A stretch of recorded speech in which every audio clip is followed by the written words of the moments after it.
welcome to The Curiosity of A Child. episode 18. Yeah.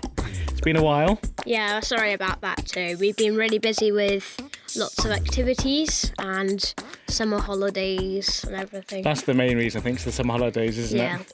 Anyway, we are back and we've got a fun show because you are a year older than last time, aren't you? Yeah, I'm now 10, which is really exciting. Did you have a good birthday? Yep. You had a little message from the Flat Pack History of Sweden podcast. Oh yeah, that was really nice. Yeah, And I thank them very much for that. yes, that was awesome. Hello, Anton. Hi Anton. Ja må han leva, ja må han leva, ja må han leva ut i 100 år. Ja visst ska han leva, ja visst ska han leva, ja visst ska han leva ut i 100 år. Hey! Happy birthday. Happy birthday, Anton. That was the birthday song in Swedish. Yeah, so in Sweden, you're basically saying, we hope you're going to live for 100 years. Yes. And we hope you will live for 90 more years. definitely, and many, many more after that, and continue to be the amazing, curious person that you are, and may life take you on many, many journeys. We've also had our first fan art, haven't we? Yep. I'm going to see if I can describe this. So, it's me in a nice t-shirt. Holding a brain in plastic packaging, and it's slightly death cartoony. I think it's you eating a brain. Ah, yeah, maybe it is me too. Right? Whose brain do you think it is? Yours from episode 1. Yes. We also had a tiny mention on the Smart Enough to Know Better Fabulous podcast 10-year anniversary episode, didn't we? Yeah, because we asked a question and we got it answered. We did, yep. So go listen. Okay, surprise question from the audience. Richard and his son Anton from the Curiosity of a Child podcast had a great question, I thought.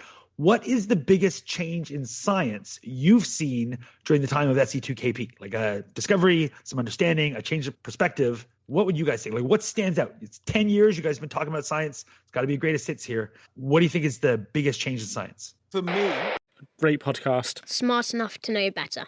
Yes. As you are now 10 and responsible, you got to choose the subject for this episode, didn't you? Yeah. So we're not going to tell you what it is quite yet. I think we're going to go straight into it, aren't we? I'll give you a hint though. Responsible. Yes, very responsible. Shall we get on with the show? On with the show.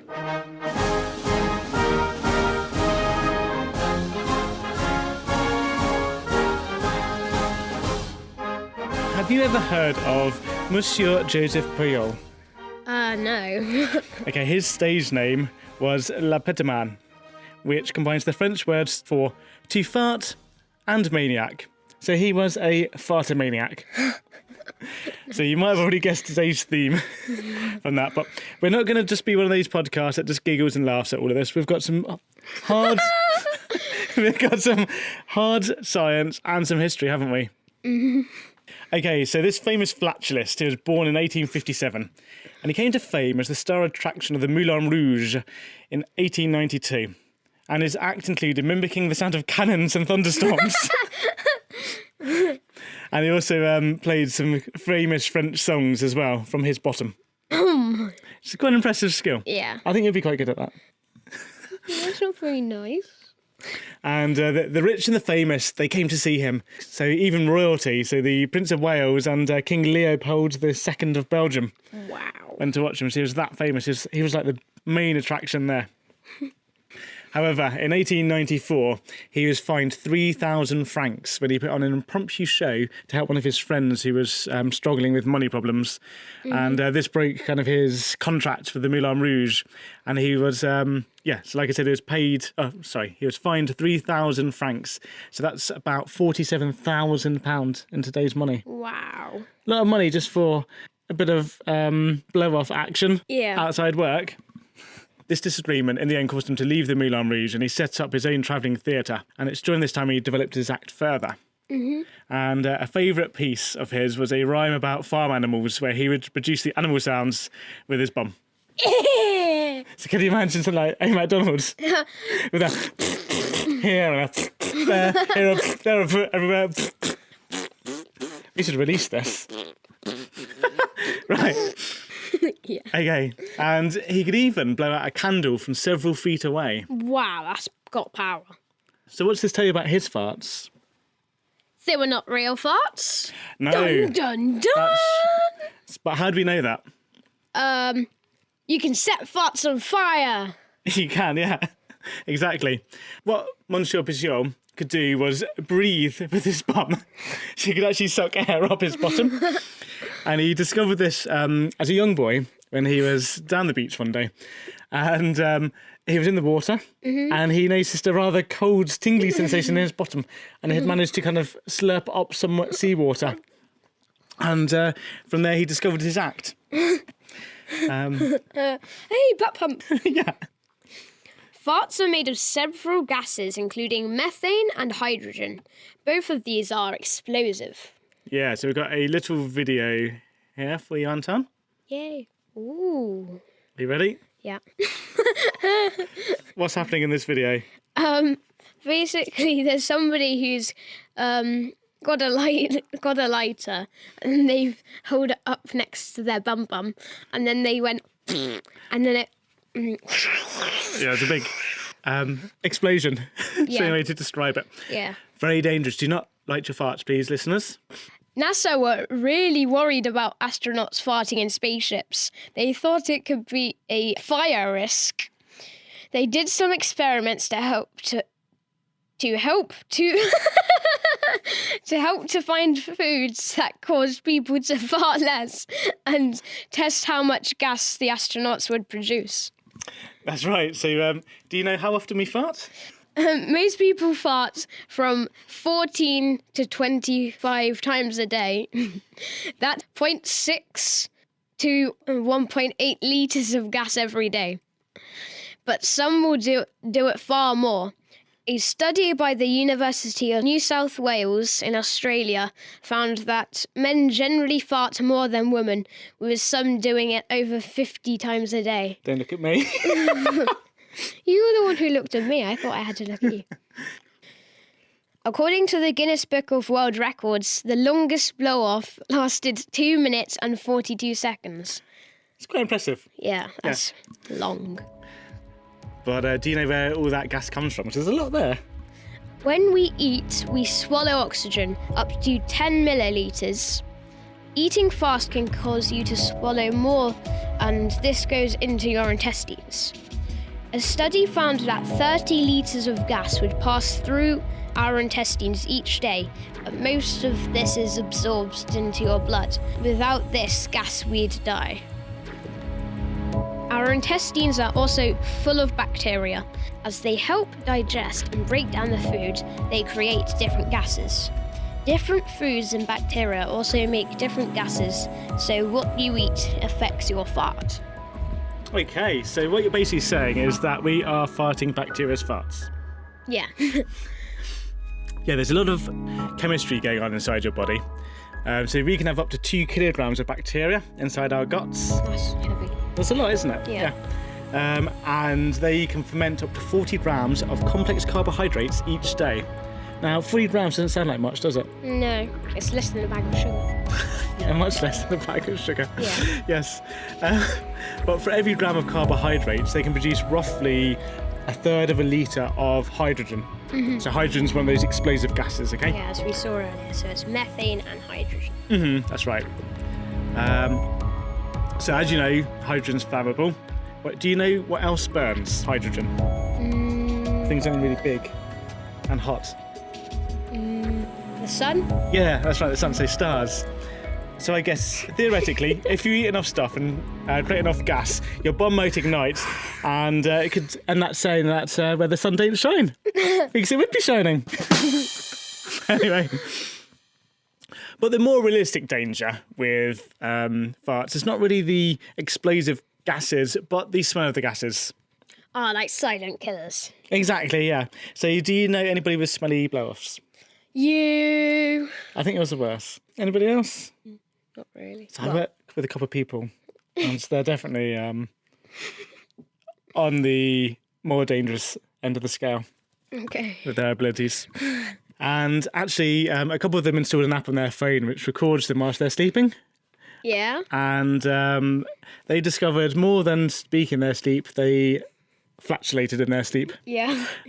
So I've got one recording, and I'll add it in now so you can listen to their nocturnal activities. Okay.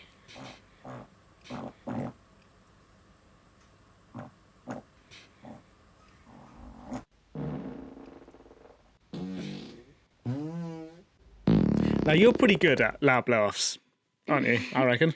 Yeah. You can do some good ones. Yeah. So do you know what makes that noise? Um, Or what creates the sound? different noises can be squeakier, more high-pitched ones are like tighter buttering. So you're saying it's how tight your bottom is Yeah. determines the sound of your Yeah. fart. And looser buttering. I think you meant to say anal sphincter, to use the technical Anal term. sphincter means more explosive, like farts. And you actually found a video here, didn't you, of some different fart sounds. So let's just see. We'll listen. Yeah. What's this one? Wet fart. Long one.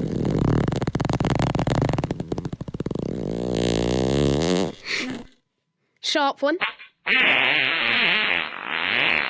Very tight bottom, that one. Yeah. Normal. Fart in pool or tub. We've all done that. So those are a couple of them. Yeah, so there's a Fart wide sounds, so- variety, isn't there? Mm-hmm. So do you know, though, why our blow-offs smell? Yeah. The smelly gas is called hydrogen sulfide, and it's made in our body by the bacteria and smells like rotten eggs. If we eat food with lots of sulfur, then our farts will smell worse. Not everything in your farts and poo smells bad. A team of scientists found 297 different compounds in bum gases, including pinene and lemon. Lemonine. Yeah. So what do you think those two smell of?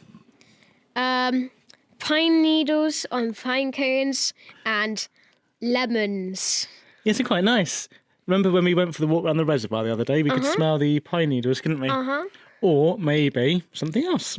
Oh, dog poo everywhere. Now, there's some truth to the silent but deadly myth, okay? So it's often thought that the quiet ones are the stinkiest, isn't it? Now, according to Dr. Rice of the University of Michigan Medicine Gastroenterology Clinic, if swallowed air is triggering your fart, as is the case with the majority of farts, they tend to be louder, but less smelly. If your fart is primarily driven from digestion and bacterial fermentation, it will tend to be smaller in volume and sound, but stinkier. That's a new quote voice. Yeah, I think that's probably a good Michigan accent. Yeah. So, do you like how your farts smell? Sometimes you don't notice them because you're kind of used to them, I guess. And other times, they're really bad. Yeah, well, that's some of it. They say that you tend to think of other people's farts as smelling worse because they're less familiar with you, because you get used to your own smell. Because it's a survival thing, really. Because you've got to know how you smell and just ignore it so you can pick out other odours. Ben DeLacy Costello from the University of the West of England has been trying to find ways to detect diseases in people's flatulence. He says, there's a high chance that some of the diseases may be able to be diagnosed in the future by directly monitoring bodily emissions such as farts, skin emissions or breath. So he's actually, maybe in the future you go to the doctor and you'll do a little pop in a tube and they'll find diseases. It's from like stool samples, but Exactly, yeah. samples instead. Yep. So at school, when someone farts, what happens? I mean, what sort of reaction do you get? Are there any bad people there? There's different people hardly ever do it. Okay. But there's different reactions. Sometimes teachers just ignore it, and then some of the class might laugh, or all of the class might laugh. Other times, the person who did it or would have to like put their hand off or whatever to admit it. Sometimes they're sent out, but it has Sent out? Yeah, I know. It's that bad. No, when it goes like.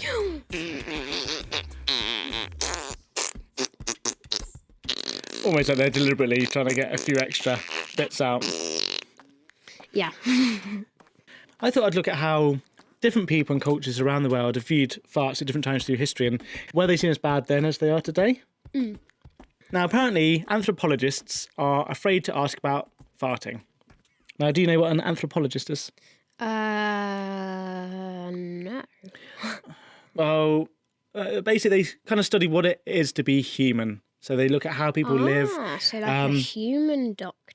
No, they're not. Don't think of them like a doctor, like Is a it medical like doctor. a scientist on humans? Then? Yeah, they're looking at different cultures and different peoples in the past and around the world. Okay.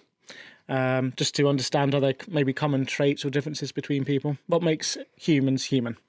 Yeah.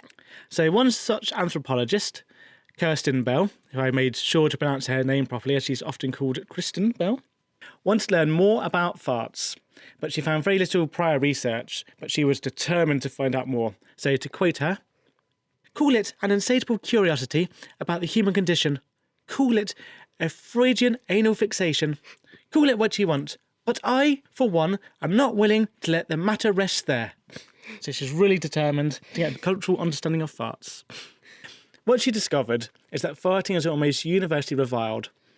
And now this from the book Aroma, A Cultural History of Smell, comes the following Moroccan anecdote.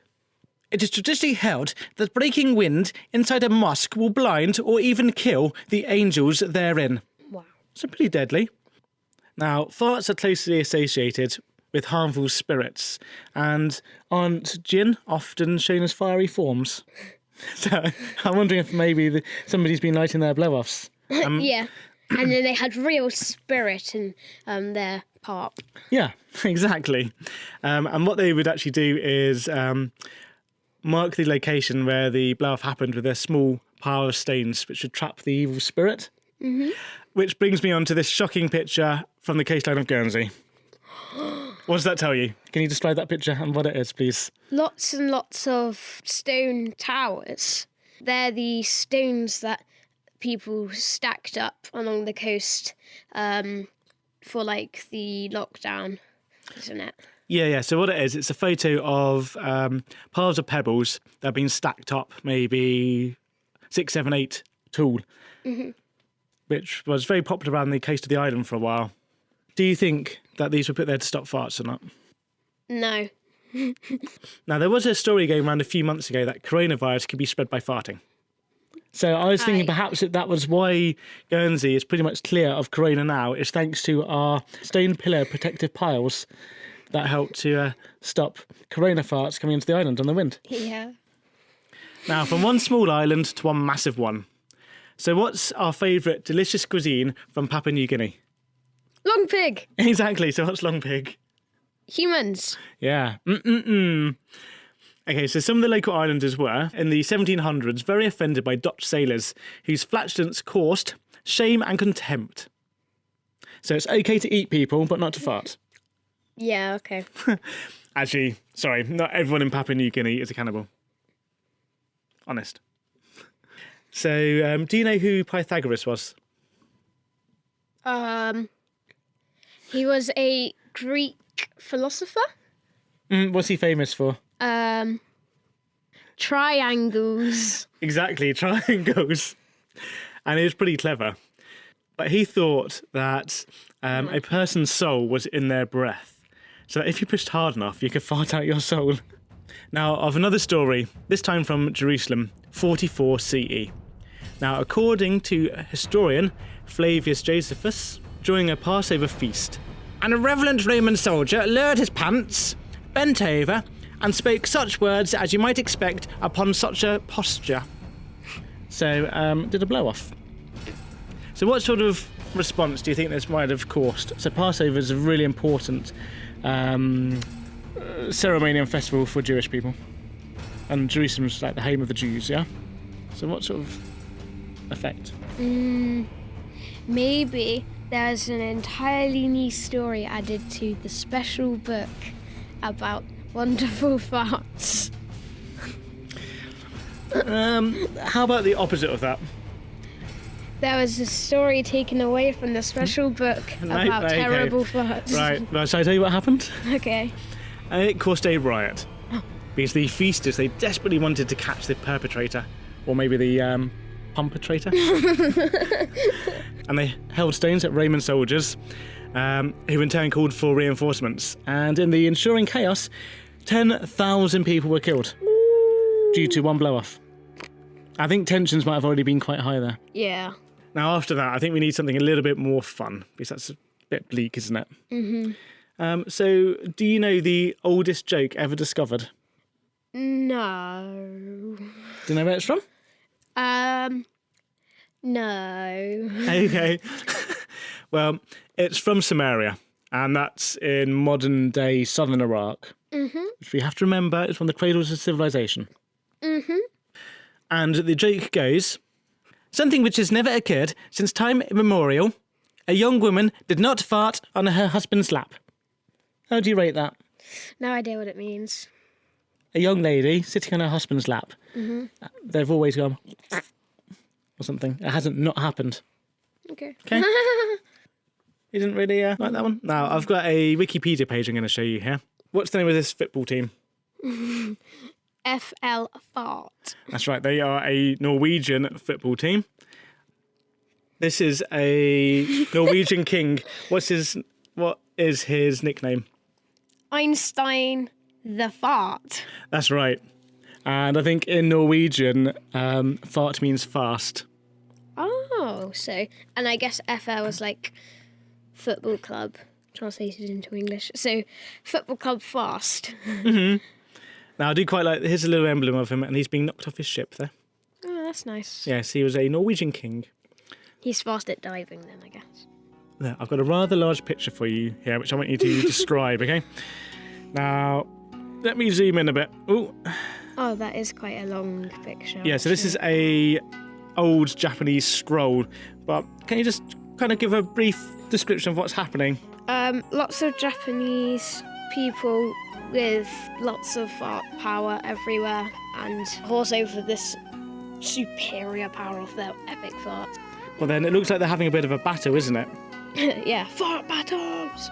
Yeah, so this is, if I get back to our notes, it's called Higasen, which I find quite funny, which means fart competitions. And they're from the Japanese Edo period, but the exact artist and creation date isn't known. And neither is their meaning, but it's thought that they might be political commentary. This isn't the only time that farts have been depicted for political reasons, such as a 1798 poster by Richard Newton. And what does this one show? John Bull farts at a picture of King George III while Prime Minister William Pitt, the younger, shouts, "Treason!" That's right. So I think John Bull, he was a made-up character who was often used in kind of political satire and things during the time. Yeah, so he's got his pants down and he's showing his bottom, and there's lots of air coming out of a picture of the king, isn't there? Yeah. Which is particularly in 1798. It's not really the sort of thing you did. No. Unless you want to see your head chopped off. But why have cultures throughout history so hated flatulence? Now, Kirsten Bell says, farts may very well be the penultimate bodily admission. They are likely to be perceived as far more polluting than other bodily excrements, such as feces, because for all intents and purposes, they are invisible. We cannot actively avoid them. While we can generally sidestep feces, blood and urine, or complain to the waiter if we find a hair in our soup, little can be done to protect ourselves from the sensory invasion of the fart. So it seems that the main reason why we don't like them is our inability to avoid them. Mm-hmm. Also along with this smell. Yeah. It's like an unavoidable gas bomb. Exactly, unavoidable. Yeah. That's the key thing. So, this ability for a fart to appear anywhere, anytime, this omnipresence has also been embraced. And now it's time to introduce Matshishkapeu, the god of flatulence.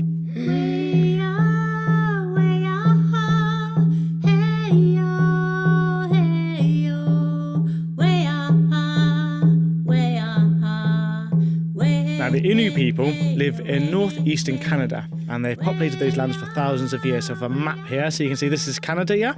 So there's the Great Lakes down here where Sir Isaac Brock had his famous victory. Here's a great photo I've got of some Innu traders here from 1903, so you can see them all dressed up there. And they have a very special god, and he is called Matiskapu.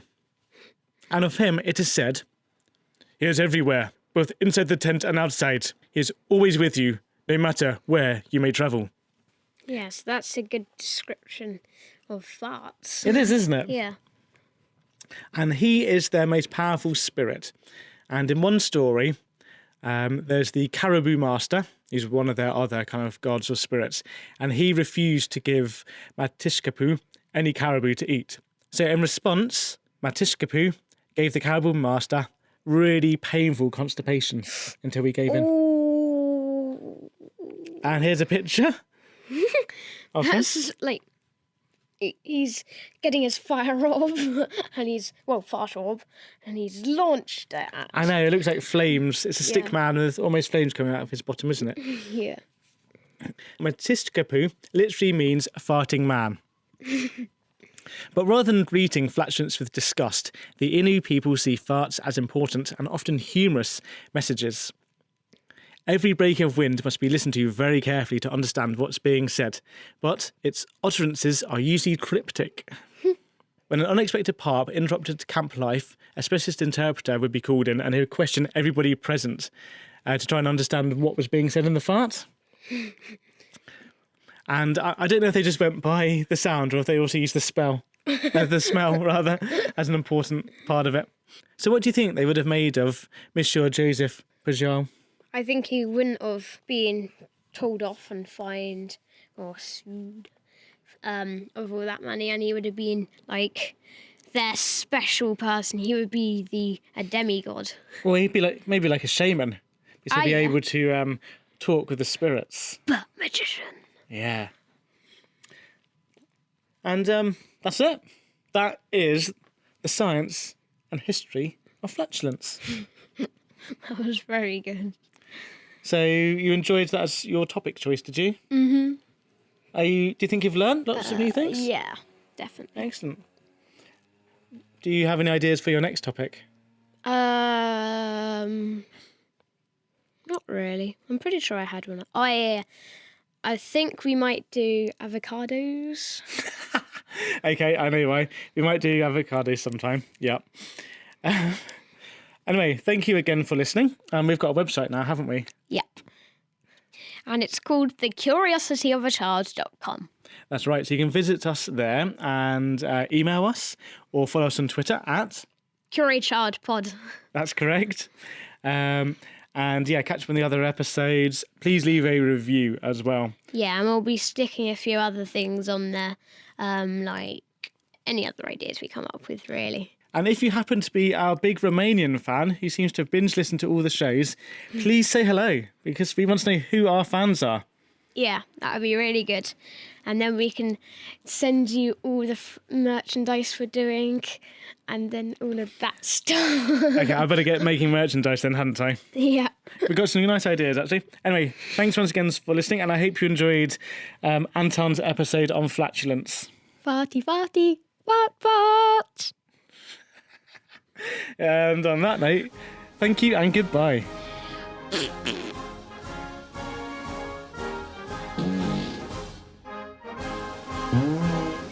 Fart away!